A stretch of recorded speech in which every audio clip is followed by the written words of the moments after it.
என்ன தேடினீங்களா? எதுக்கு?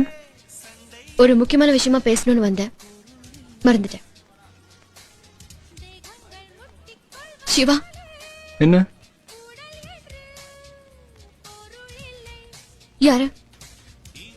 யாரு? போன்ல கீதா. அதான் யாரு? என்னோட அம்மா. அம்மா? ஆமா அம்மா. பின்ன கீதான் கூப்பிட்ட? அதானே உங்க பேரு. எங்க அம்மா பேர் சொல்லி தான் கூப்பிடுவேன். டெய்லி ஃபோன் பண்ணி த்ரூ கான்ஃபரன்ஸ்ல பேசுவேன். அம்மா? ஆமா அம்மா.